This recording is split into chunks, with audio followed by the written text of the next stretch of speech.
Hello, boys and girls, and welcome to Faces and Heels, your podcast for professional wrestling in Pacific, WWE, here on the KB Radio Network. And are you ready to rumble? It is Royal Rumble time, ladies and gentlemen, and we are on the road to WrestleMania. We're previewing this Saturday's Royal Rumble, which takes place on Peacock, live from St. Petersburg, Florida. Oh man, 30-man battle royal, 30-woman battle royal. It is going to be exciting. This is one of my favorite premium live events of all time when it comes to WWE. I'm more excited for the Royal Rumble than I am for WrestleMania. It's just something about the Royal Rumble that has a certain prestige to it, a certain excitement to it that just gets me every single year. And it never lets me down. It is rare out of the 40 years of Royal Rumbleness that we get a bad Rumble. You know, there are a few. There are a few. I'm not gonna sit here and bull jive you and say that, oh man, all of them were great. No, they had a couple that were kind of woven in there that was like, but for the most part, you get surprise returns, you get surprise winners, you get storylines that leads up to WrestleMania, and all this. It's just a lot that goes on in WrestleMania, and the addition of the women having their Royal Rumble match is also exciting as well, because as of late, the women's Royal Rumble has been better than the men's in the past couple of years. It's been exciting, man.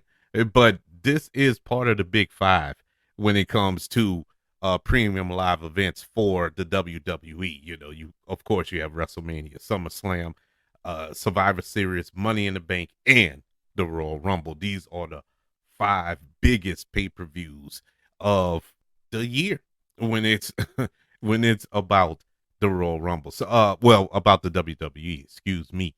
And so we're gonna go through it, give some predictions, and get geared up for the Royal Rumble. But before we jump into the Royal Rumble, there has been a lot that has taken place that we just cannot look past. You know, there's some big news coming out of the land of WWE or Endeavor, TKO, whatever. But the whole conglomerate has been just breaking news. But we're going to go back further than that and go over a couple of things that has taken place, and then jump into the Royal Rumble itself. The big one that has took the world by storm the last few days is, of course, the big deal that was struck between the WWE and Netflix. Yes, everybody, all of us who grew up watching Monday Night Raw on the USA Network for, I don't know how long it's been, 30 years, something like that, but it's been a joy to watch on that network. And it had a little stint on Spike TV for a minute, and then it went to, what was it, TNN for about a year or two, or maybe even longer. I don't even remember, but it ended up going back to the USA Network, and where it belonged, in my humble opinion. Well, all that comes to an end in 2025, because Monday Night Raw will be streamed on Netflix beginning next year, in a $500 million per year deal that was finalized this past week. And this is going to be interesting, especially for those who don't have Netflix and are WWE fans. Yes, this is going to be a adjustment, to say the least. But let's go through the deal and what all this means moving forward. It was a major shakeup. WWE has struck a deal with Netflix that will see its flagship weekly live pro wrestling show begin airing exclusively on the streaming giant beginning in January of 2025. That will mark the first time in 3 decades that Raw will not air new episodes on a linear television network. The deal is valued at $500 million per year for 10 years, or a whopping $5 billion commitment to the streaming service. Netflix has the option to opt out after the initial 5 years to extend for an additional 10. Sources say WWE's current 5-year deal for U.S. rights to Raw with NBC Universal is worth approximately $250 million to $260 million per year. So it's safe to say that they struck a big deal here. They doubled their money per year with this new deal with Netflix. WWE's current deal with NBC Universal has Raw airing on a USA Network until October of this year. According to an individual with knowledge of the situation, exactly where Raw will air between the end of that deal and beginning of the Netflix deal is still being determined. And so, you know, for what, 3 to 4 months, we don't know if there will be a Raw at the end of this year, but we can bet our bottom dollar that it will pick back up at the beginning of next year. Under the deal, Netflix will become the exclusive home of Raw in the United States, Canada, the UK, Latin America, and other territories once the deal begins, with more countries and regions to be added over time. Netflix will also become the television home for all WWE shows outside the US. That includes weekly shows such as SmackDown and NXT, as well as annual live events like WrestleMania, SmackDown, and the Royal Rumble, as well as documentaries, original series, and additional projects. WWE President Nick Khan said in a quote, "It is relatively short history. Netflix has engineered a phenomenal track record for storytelling. We believe Netflix, as one of the world's leading entertainment brands, is the ideal long-term home for Raw's live, loyal, and ever-growing fan base." The deal is the final step in WWE's longest round of TV rights deals. It was previously announced that rights for SmackDown has been sold to NBC Universal and the USA Network in a 5-year, $1.4 billion deal. Not long after, it was announced that NXT will be moving from the USA Network to the CW. A source close to the deal pegged the value to WWE at about 20 million to 25 million a year, also for 5 years. Acquiring rights to Raw solidifies Netflix push into live programming, with the streamer having just tested the waters with live streaming of late. In March of 2023, Netflix debuted its first ever live event with the comedy special Chris Rock Selective Outrage. They followed up with the live Love is Blind reunion special in April. They have aired multiple live events since. Most recently, the 30th Screen Actors Guild Awards was live on Netflix. But with Raw, Netflix will have a live program that runs weekly, year round. So there you have that. Starting in January of next year, I guess you could say a year from now, Raw will be on Netflix. And I think that's cool. You know, I'm saying that now because I have a subscription to Netflix, but if I didn't, I'd probably be mad. I'll probably be a little hot, but but at the same time, this is cool because just think of the uh adjustment to the way they present Raw now. Maybe it won't be as PG as it is now, due to the fact that it's on actual television, when it's on a streamer, maybe they can get a little more attitude error-ish, maybe. You know what I'm saying? It could be a good thing. I'm being optimistic here. And so we'll see. We have a year to prepare for this, but uh it seems interesting. And I think it's a good move by the WWE, especially financially on their end. I think that it's definitely a good move. But speaking of good moves, there was another good move that took place at the same time.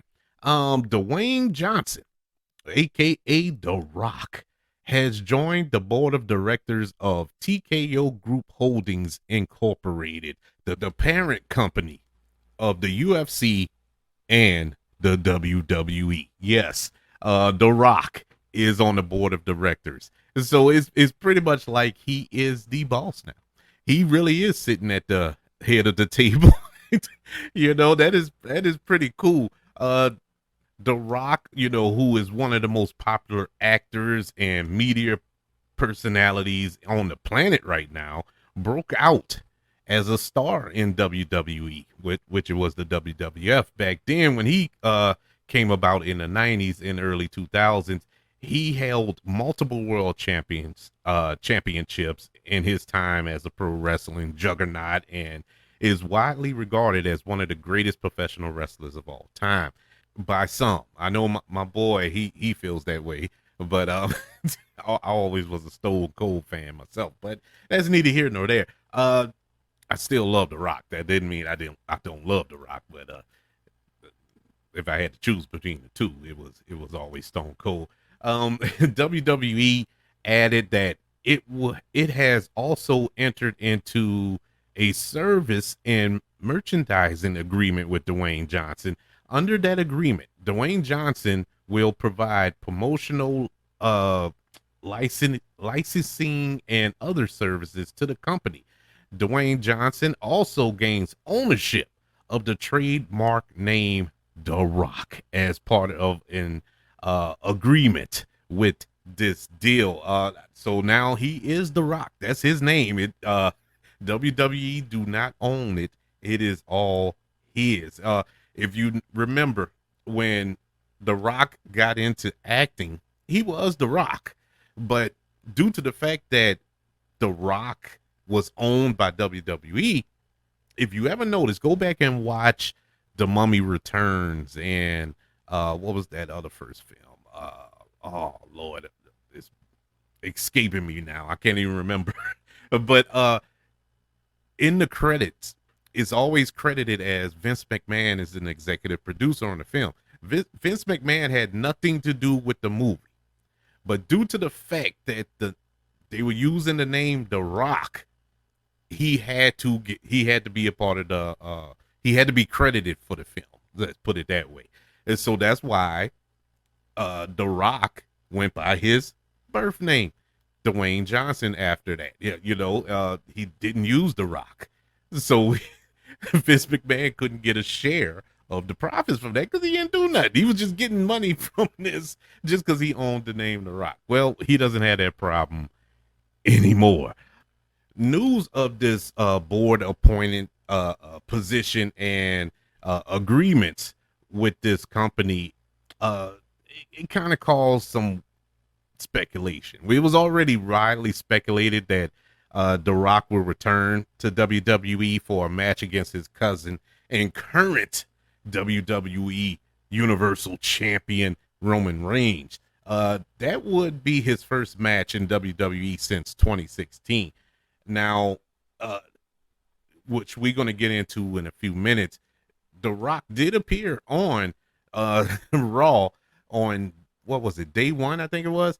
He did appear on Raw and had he had something to say about that, but we're going to go through that in a few minutes anyway. But yeah, so this kind of fuels that fire going forward. Let's see what happens with The Rock concerning him being a part of the board, basically being the boss, and how is this going to affect him in the ring? Will he return to the ring and face Roman Reigns to see who is truly the head of the table, even though The Rock is on the board?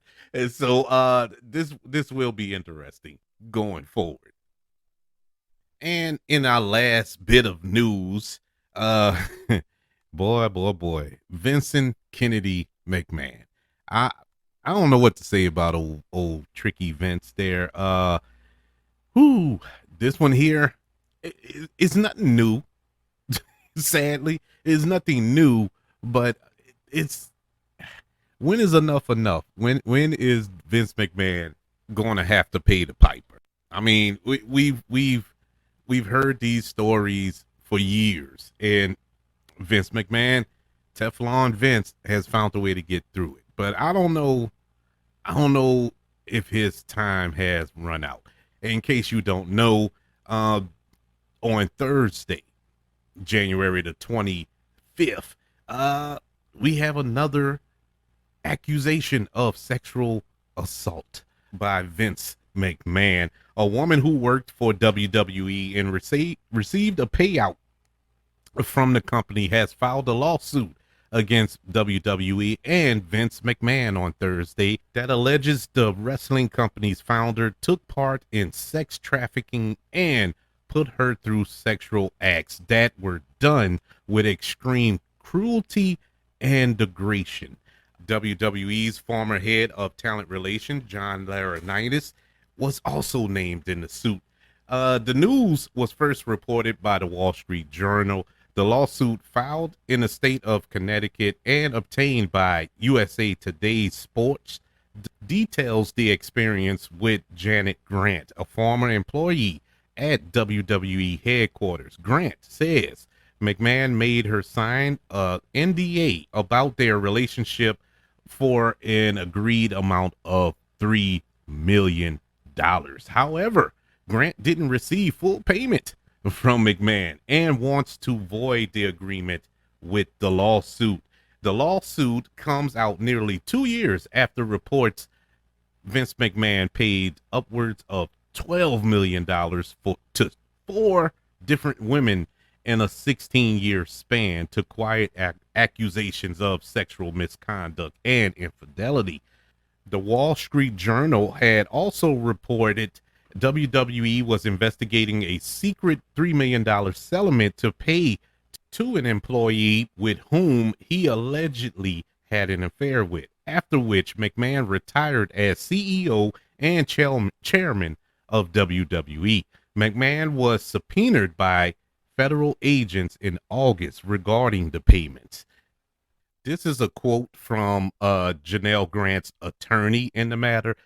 Today's complaint seeks to hold accountable 2 WWE executives who sexually assaulted plaintiff Janelle Grant, as well as the organization that fabricated or turned a blind eye to the abuse and then swept it under the rug. Ann Collis, the attorney for Grant, said in a statement to USA Today Sports, she is an incredibly private and courageous person who has suffered deeply at the hands of Mr. McMahon and Mr. Laurinaitis.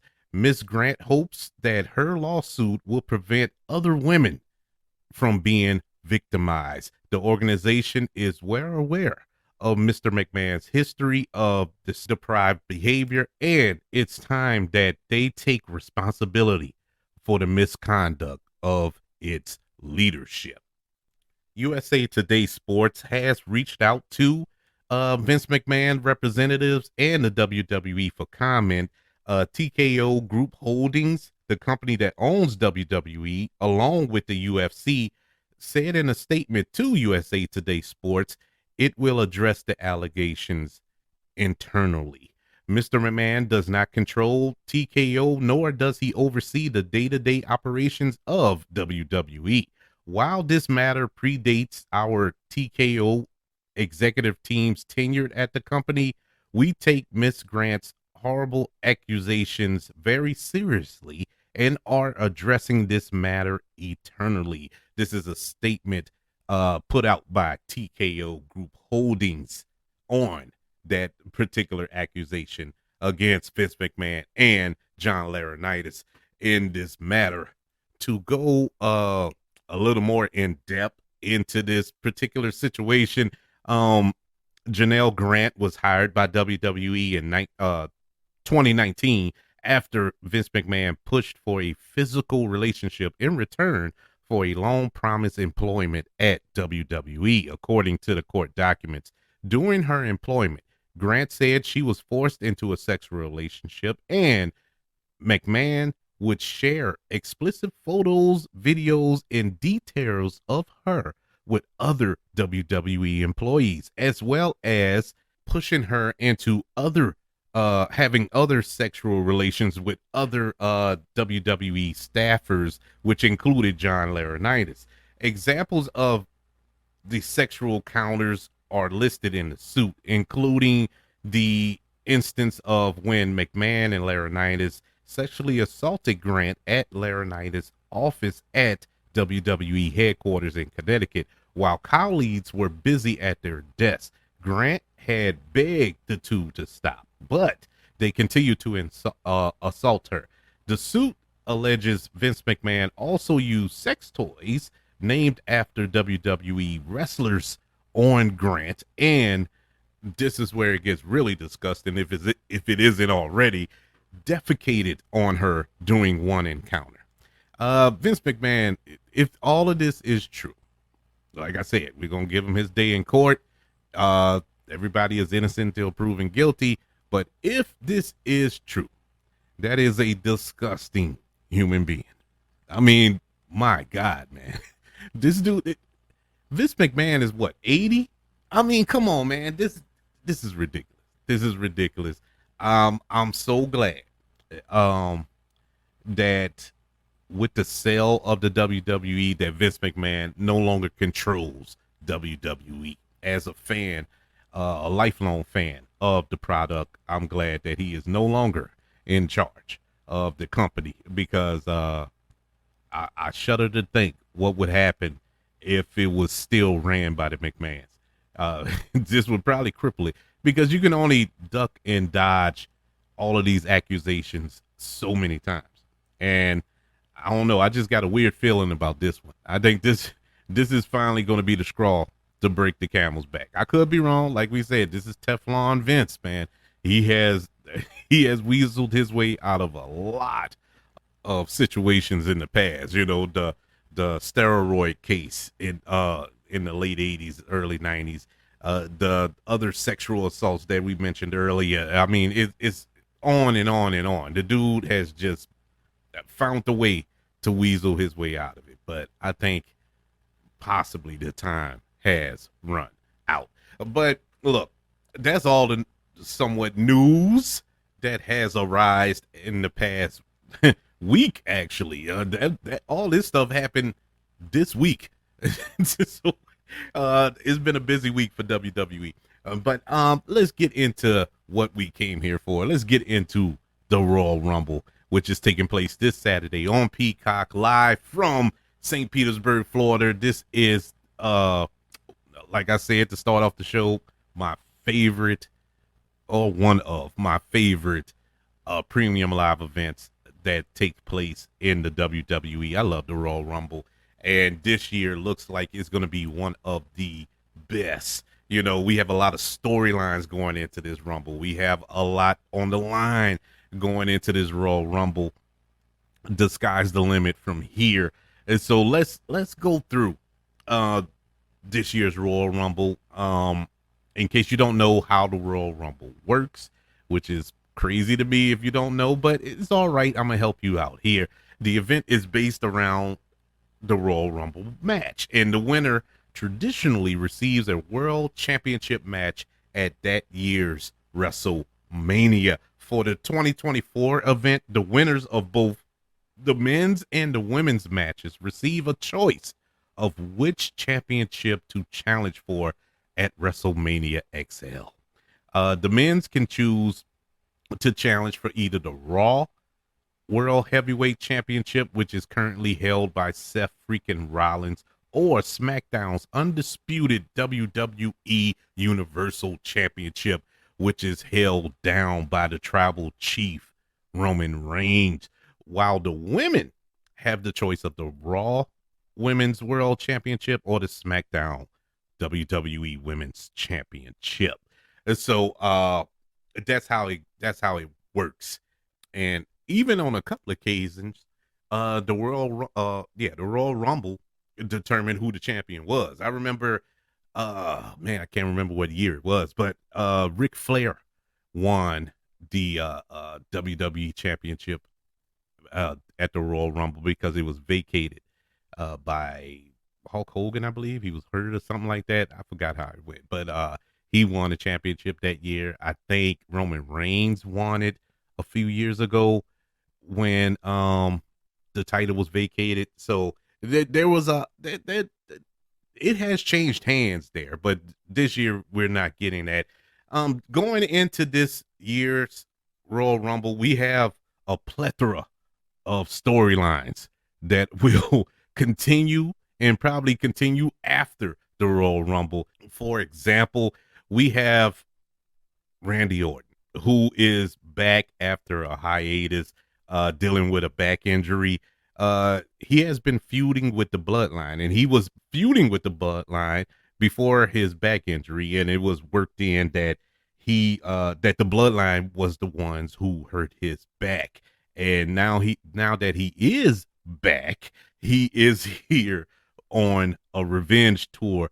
Also, we have the feud between Roman Reigns and LA Knight.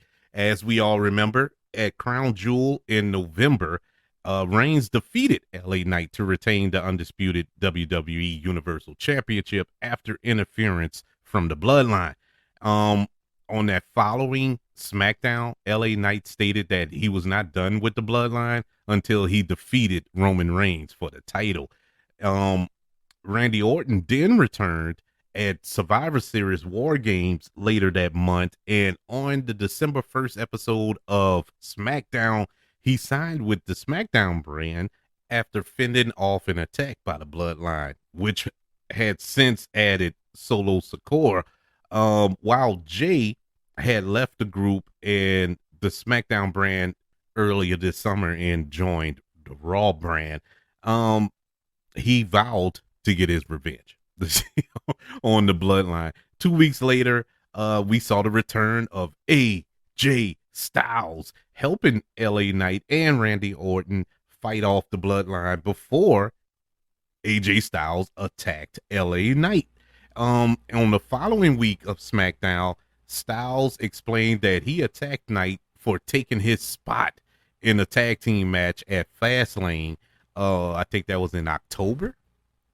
Yeah, it was in October of 2023. After Randy Orton interrupted and said that he also wanted a title match against Reigns, SmackDown General Manager Nick Aldis announced that Randy Orton, AJ Styles, and LA Knight would compete in a triple threat match on SmackDown's New Year's Revolution, which took place on January the 5th of this year, where the winner would face Roman Reigns for the undisputed WWE Universal Championship at the Royal Rumble. However, the match ended in a no contest after the Bloodline attacked all three of the competitors in that match. As a result, Nick Aldis announced that Roman Reigns would instead defend the championship in a fatal four-way match at the Royal Rumble. So that is our first I don't know the orders of the matches for this Saturday, but that's the first match that we're going to go over and predict for the undisputed WWE Universal Championship. We have a fatal four-way. The champion, Roman Reigns, with Paul Heyman, will be taking on Randy Orton, who is taking on AJ Styles, who is taking on LA Knight. So in this this is a tough one because there are a lot of intangibles here. It isn't just these four men that is in this match that we need to pay attention to. Going back to what I was saying earlier about The Rock. The Rock came out at day one, and he confronted Jinder Mahal. They had a nice back and forth. He beat up Jinder Mahal, and he's like, after this fighting, I'm getting kind of hungry. I'm gonna go get something to eat. And so I'm asking y'all, where do y'all want me to sit? Do you want me to sit at the bar? Do you want me to sit in the booth? Or do you want me to sit at the head of the table? Yes, it was a beautiful, beautiful promo, and it set up the feud or potential feud between The Rock and Roman Reigns. The reason I bring this up is if Roman Reigns and The Rock are going to have their WrestleMania match that has been teased for, it feels like forever, but for the past 3 years, I think it's been heavily speculated that those two will collide at WrestleMania. This looks like it's going to happen this year. And I'm bringing this up because I don't think I don't feel it should be a championship match because what The Rock needs the championship for. You know what I'm saying? Because he's not going to be an active wrestler. He's not going to be on the SmackDown every week. The Rock is a busy young man. He not only is he on the board of directors now, but he's also an actor. He's also the owner of the XFL. Well, now it's the United Football League, and he has so much going on. I don't see him coming back to WWE as a full-time champion. And so not even a part-time champion because he doesn't have the time. And so it's no need to have those two go at it at WrestleMania with the title on the line or Roman Reigns still holding on to that title. And it was already said that Roman Reigns won't be on the card for the Elimination Chamber premium live event next month. And so that lets me know that he's going to either have that title at WrestleMania or he's going to lose it somewhere before we get to WrestleMania. And this is the perfect spot for it. Now, out of the four opponents that he's facing in this fatal four-way, I don't know. I don't know. I would say Randy Orton, but I mean, for some strange reason, Randy Orton, he just came back and he looks like an unstoppable monster because Randy Orton always has, whether he's the Legend Killer or he's the Viper or whatever the case may be, he's always been an unstoppable force. I love Randy Orton, by the way, but I don't want to see him with the title. LA Knight, I think they dropped the ball with him not winning it at Crown Jewel. I wouldn't be mad if he won it, but I don't think this is the spot for him to win.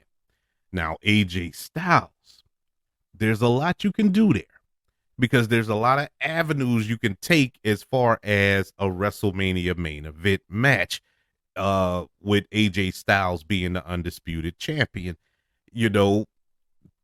Who could be the winner? What would be an exciting match out of Cody Rhodes or CM Punk or I don't know. I don't know who else is in the match, but there's a lot of possibilities there. But I don't hate this idea of AJ Styles defeating Roman Reigns for the championship in this fatal four-way at the Royal Rumble. Now, with all that being said, would I be shocked if Roman Reigns retains? No, I wouldn't. No, I wouldn't. But if I had to pick out of the other three, I'm going to go with AJ Styles. And so that's my prediction going into this premium live event. Another storyline going into this premium live event, we have something that when Logan Paul won the United States Championship, I'm not gonna lie, I was kind of excited for that. But then after, I was like, I really don't care.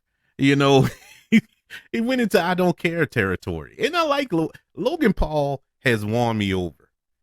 His ring work, his dedication, I love him. He puts on some awesome matches, and I'm not mad at him. But this little quote unquote title reign that he's been on, he's a part timer. You know what I'm saying? So it doesn't have that same effect. Now you can make the argument that Roman Reigns is a part timer now. I mean, he's barely on TV, barely on it. And he's earned that right, to be honest with you. So I'm really not mad at that. But Logan Paul is barely on SmackDown. He only shows up for the big fights, which is fine because he does show up and show out. Well, they had this tournament that took place on SmackDown, and the winner of this tournament will be the number one contender for the United States Championship and will face Logan Paul at the Royal Rumble. The tournament started in December, I think the 1st of December, and you had 4 matches. Dragon Lee versus Santos Escobar. In that match, Santos Escobar won. Then you had Bobby Lashley and Karrion Kross. Bobby Lashley won. Those two went up against each other, Santos Escobar and Bobby Lashley, where we saw Santos Escobar win and then puts him in the finals. In the other bracket, you had Carmelo Hayes from NXT taking on Grayson Waller. Carmelo Hayes won. Then you had Austin Theory taking on Kevin Owens, where Kevin Owens won.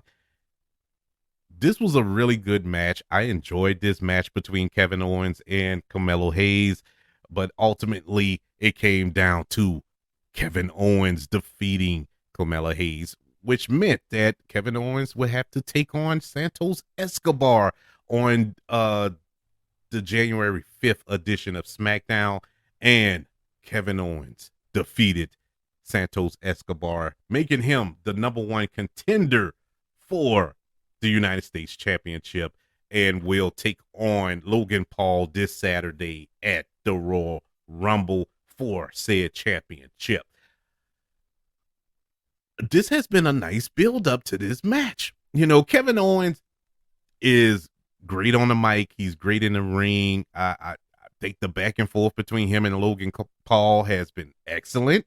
The setup for this match has been excellent. This goes back, man. This goes back to 2-3 years ago, maybe 2 years ago, when Kevin Owens stunned Logan Paul. I think at WrestleMania, maybe. It could have been another pay-per-view. I'm blanking on it, but that's where the seed was planted. This is long time storytelling here. And here we are. The build-up has been excellent. The back and forth has been excellent. The fighting between the two has been great. And I'm going to go with Kevin Owens winning the United States Championship this Saturday at the Royal Rumble. Because Kevin Owens, I would say he's long overdue. He was him and Sami Zayn were the undisputed tag team champions. I think they won that at last year's WrestleMania and held it down for a while. But as far as a single title run, we haven't seen one on Kevin Owens for a while. And he's long overdue for it. And I think he has earned it. So this is his time. I am looking forward to this match. But yeah, I see those are the two outcomes in our championship matches for this Saturday. So we move on to our Royal Rumble matches. Yes, there's only 4 matches on this pay-per-view. 2 of them are the Royal Rumble matches, the men's and the women's. Let's go ladies first. Women's Royal Rumble match. 30 women will be entering this match.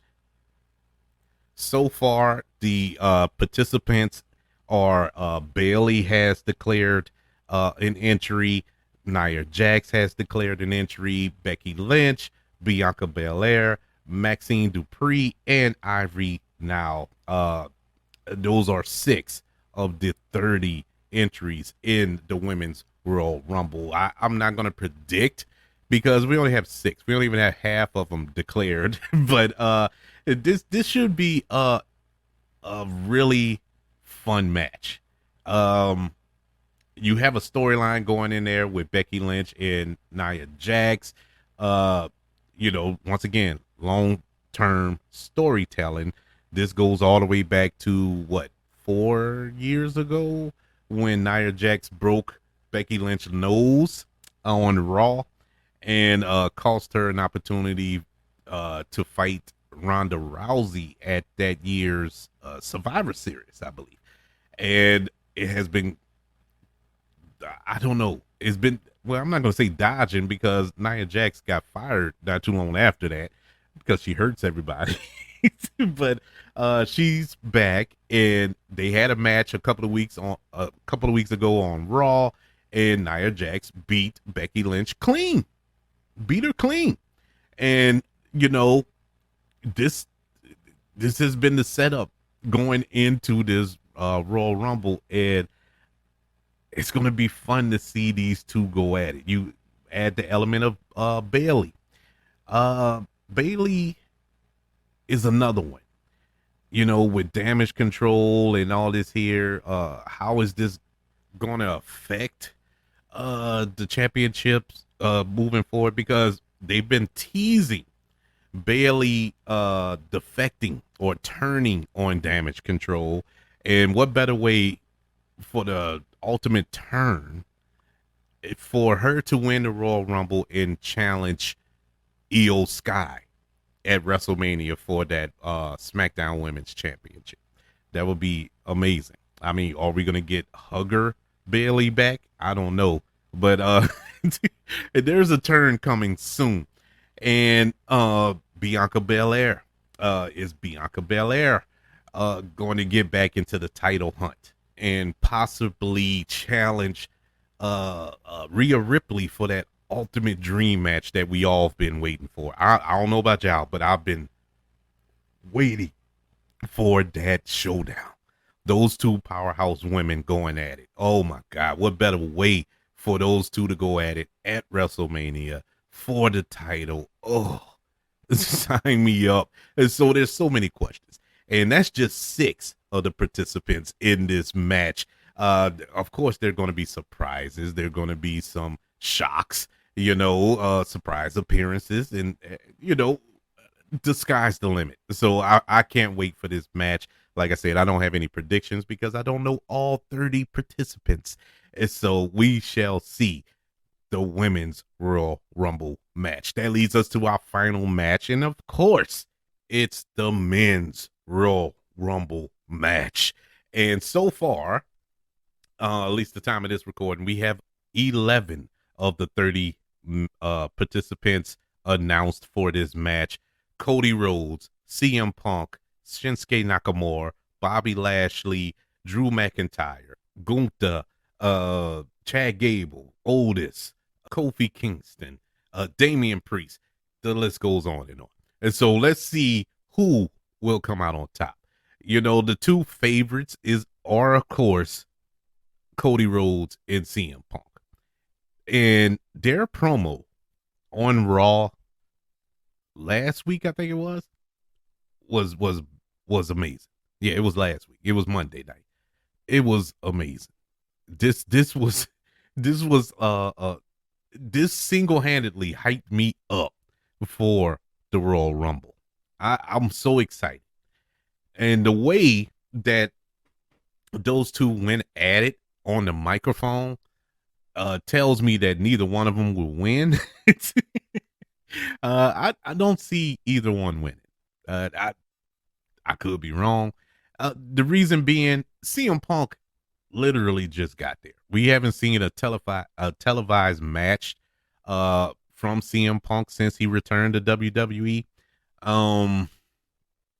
And to have him just come in, win the Royal Rumble and main event match WrestleMania will be kind of hypocritical because That's the reason he left in the first place. Well, one of the reasons he left in the first place, because they did that with Batista the year that he left. Batista returned and won the Royal Rumble after being back for like a couple of months and main evented WrestleMania, and he got mad, and that's why he went home. And if he come back and do the same thing, it would be like, really, Phil, really. Cody Rhodes, look, we've seen this movie before. He won it last year. He took on Roman Reigns last year at WrestleMania, came close to winning, but didn't finish the story. And here's my argument with this. It's not so much an argument, but here's my thing with Cody Rhodes. We have to keep this going to finish the storyline. We have to keep this going because after he finishes the story, let's say he wins the Royal Rumble again, challenges Roman Reigns again, and wins this time. Now what? He's finished the story. We have nothing else left, So I mean, we have to keep this going, and so I don't see him winning. There's too many other options out there. Not to say that he won't be able to challenge Roman Reigns for that title. It don't have to be WrestleMania to finish the story now. It doesn't have to be WrestleMania. It will be nice, it'll be poetic, but it don't have to be. It's all about winning the title. It can be on WWE main event. As long as he wins it, he's finished the story. But I don't see that happening this year. If CM Punk wins, we know that he's going to challenge Seth Rollins. That was set up the moment CM Punk returned. And so if that's the route they're going to go, okay. But once again, I say that it's a little early for that. A little early. Now, do I want to see them go at it? Sure.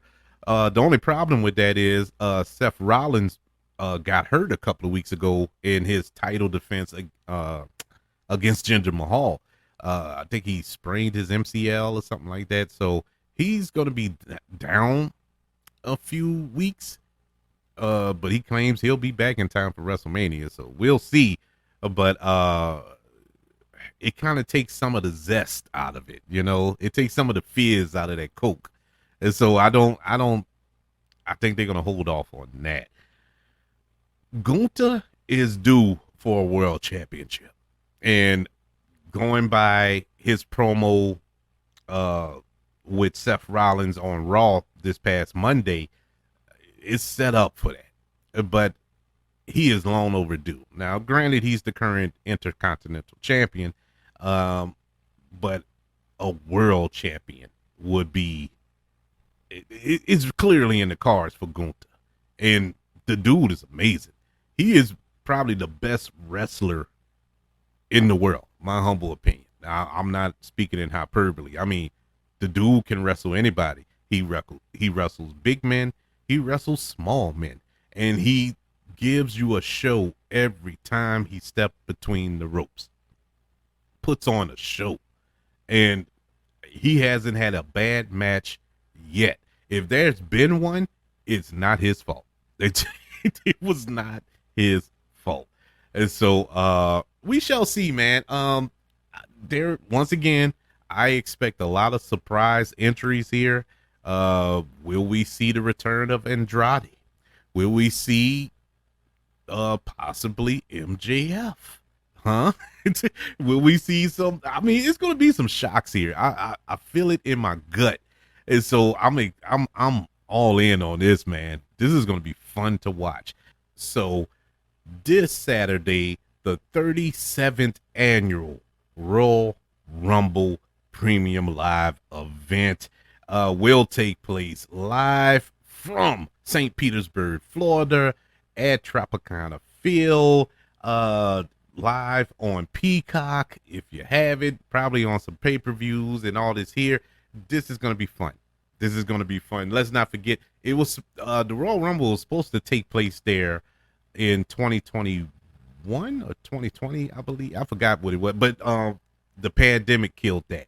And so we we didn't get it.